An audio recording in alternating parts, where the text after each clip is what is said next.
No, slick back. That's what I said. Slick back. No, nigga, I'm a pimp named Slick Back. Pimp named Slick Back. Pimp named Slick back. Nigga, are you deaf? I'm a pimp named Slick. Pengertian zina. Zina dalam konteks hukum Islam merujuk pada perbuatan hubungan seksual di luar perkawinan yang sah. Hukum Islam melarang zina dan menganggapnya sebagai pelanggaran serius terhadap norma-norma moral dan agama. Macam-macam zina. Dalam hukum Islam terdapat dua jenis utama zina. Yang pertama, zina badan, merujuk pada hubungan seksual di antara dua individu yang bukan suami istri. Yang kedua, zina syubhah, melibatkan ketidakpastian atau keraguan tentang status perkawinan, seperti hubungan seksual antara seorang pria dan wanita yang tidak jelas apakah mereka sudah sah menjadi suami istri. Kedua bentuk zina ini diharamkan dalam Islam, dan sanksinya dapat mencakup hukuman fisik atau hukuman sosial, tergantung pada interpretasi dan implementasi hukum Islam di berbagai masyarakat atau negara. Hukum berzina dalam Islam. Dalam Islam, hukum terkait dengan zina, hubungan seksual di luar perkawinan yang sah, diatur oleh hukum syariah. Hukuman yang mungkin diterapkan bervariasi antara berbagai mazhab atau aliran dalam Islam dan berdasarkan interpretasi hukum di berbagai negara.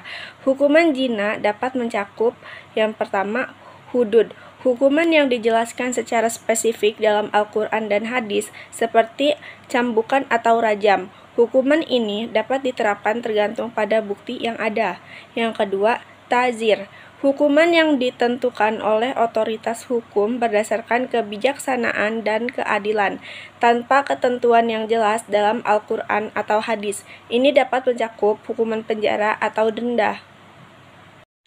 Dampak negatif perzinahan. Perzinahan dapat memiliki dampak negatif yang signifikan, baik secara pribadi maupun sosial. Beberapa dampak tersebut antara lain, yang pertama, kerusakan moral. Perzinahan dapat merusak norma-norma moral dan nilai-nilai agama.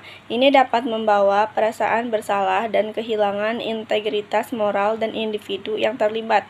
Yang kedua, dampak psikologis. Individu yang terlibat dalam perzinahan sering mengalami dampak psikologis, seperti rasa bersalah, depresi, kecemasan, dan konflik emosional. Yang ketiga, perpecahan keluarga. Jika perzinahan terjadi dalam perkawinan, dapat menyebabkan perpecahan keluarga dan kehancuran hubungan antara suami dan istri. Yang keempat, penularan penyakit. Perzinahan tanpa perlindungan dapat menyebabkan penularan penyakit kelamin atau infeksi menular seksual. Yang kelima, stigma sosial. Terlibat dalam perzinahan dapat mengakibatkan stigma sosial, terutama dalam masyarakat yang memandang hubungan seksual di luar pernikahan sebagai pelanggaran norma sosial. Yang keenam, kehilangan kepercayaan. Perbuatan perzinahan dapat mengakibatkan kehilangan kepercayaan dalam hubungan, baik itu antara pasangan atau antara individu dan masyarakat. Cara menghindari perzinahan. Untuk menghindari perzinahan, Anda dapat mempertimbangkan beberapa langkah. Yang pertama, taati nilai-nilai agama. Yang kedua, buat batasan pribadi. 3. Komunikasi terbuka. 4. Pendidikan seksual. 5. Pilihan teman dan lingkungan. 6. Berfokus pada tujuan hidup. 7. Kendalikan diri.